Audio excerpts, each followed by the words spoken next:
remember that. First take on the road for Super Bowl 51. We are joining you live from Lucky's Pub in downtown Houston. The crowd is so hyped right now.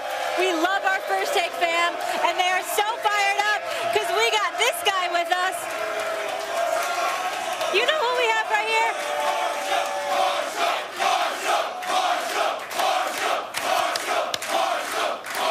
You don't need the introduction, but I'm going to do it anyway. An MVP, a Super Bowl champ, a Hall of Famer, Marshall Faulk in the house here with Pepsi. Thank you so much for being with us. So good to see you. It's a pleasure to be here. It's obviously it's our time. If you're part of the NFL, you love the NFL.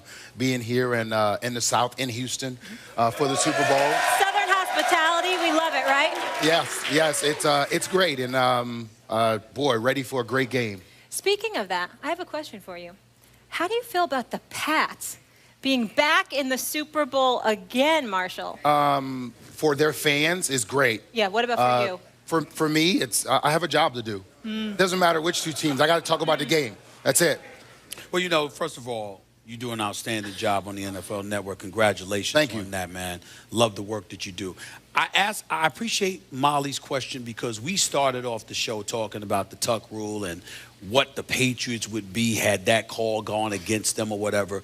You've been somebody that has spoken in the past about what you feel they're worthy of in terms of their reputation, the acclaim they receive or whatever. Elaborate, educate us on what we should feel about the New England Patriots based on what they've accomplished throughout these years. I think Tom Brady has done an outstanding job at being what you want as a franchise quarterback. I think Bill Belichick, for the most part, when you think about building a culture and what you want players to do, you have to think about this. In this world where players think that they're God, you go to New England Patriots and you understand Bill Belichick is going to be the judge and the jury. And if you don't toe the line, you got to go. That's it. It does not matter what you are. He has built a culture that works, and he's proven that it does work. Now, what I don't like, what people will do, and it happens, you forget the little notches of things that happen. Michael Irvin and I, we always play around. He'd say, man, if Belichick win this one, we got to rename the Vince Lombardi Trophy the Bill Belichick Trophy. I said, Michael, that's hard because Bill has been accused of things and caught of things in the league that you just can't pretend like it didn't happen. Whatever game. Yeah. I mean, there's all kinds of gates. There's all kinds of gates.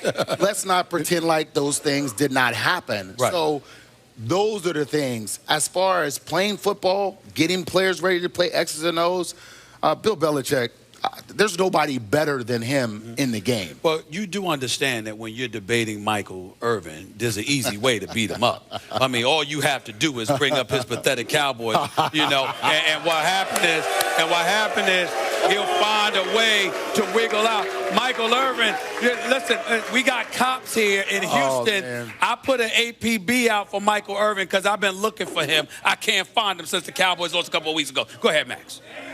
So when people hear about the cheating in New England, right, that the assumption that I hear from a lot of fans is, look, if they're getting caught, maybe that means they're cheating more because the assumption is everyone's doing it. Everyone's spying on everyone. Yeah. I mean, Jerry Rice came out and talked about stick-em back in the day, which was illegal back in the day, but they used it and, oh, it's okay. Shaq came out and said, yeah, I used to deflate the basketball before the game started because I want to be able to palm it like Michael Jordan. I had small hands, which is both of those things are just saying I was cheating because I want to improve my grip, right? Yeah. So how do you respond to that? Are you saying that the Patriots are cheating more than the other teams, or they're the only ones cheating? I didn't use the word cheat. Looking for an edge.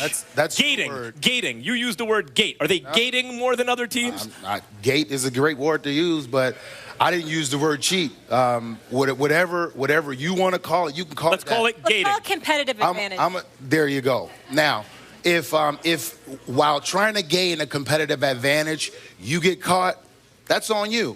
But in the games of sport, everybody wants to have an advantage. Everybody. So is the idea they're doing it more than others, or they're doing it sloppier than others? I don't know what the idea is. The only thing I know is they have been accused and they have been caught, and that's that.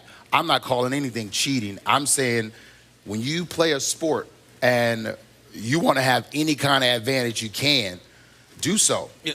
It happens. We know that. But when you get caught, it counts against you. Take it, and it counts against you. You know, it's like everybody drives fast. Everybody speeds. Everybody don't get caught.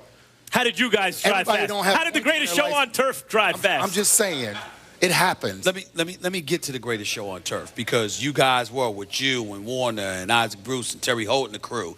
I'm looking at this Atlanta Falcons team, and I want to know how you believe it compares to what the greatest show on turf was. I mean, when you got Matty Ice and you got Julio and you got Gabriel and Sanu with Freeman and Coleman in the backfield, I've got people looking at this and saying, this is the most balanced attack we've ever seen, even better than the greatest show on turf. To that, you say what? I am going to say that in the beginning stages of what we did, they look very similar to what we were like. If they want to duplicate these numbers for 4 or 5 years, then I'm going to say, you know what, then they deserve that right. But until then, consistency, it is what it is. 1 year, we've had other teams do things like this for a year or maybe 2. Just look at what we did for about 4 or 5 years as a group together. I asked the question because as we get set for Super Bowl 51, and we look at the New England Patriots and what they're going to have to go against, when you guys lost to them, considering how potent your offense was, how do you see this unfolding based on the comparison that I just brought up? In other words, what Atlanta is capable of doing, how do you see this unfolding Sunday night? Before we even talk about that part, we have to go with what Bill Belichick and the New England Patriots defense they have on their side, which is Tom Brady is going to put points on the board. Is he going to put those points on the board before Matt Ryan or after Matt Ryan? Now, how many stops can the Atlanta Falcons get? Because that's going to determine how many more points the Atlanta Falcons they have to score.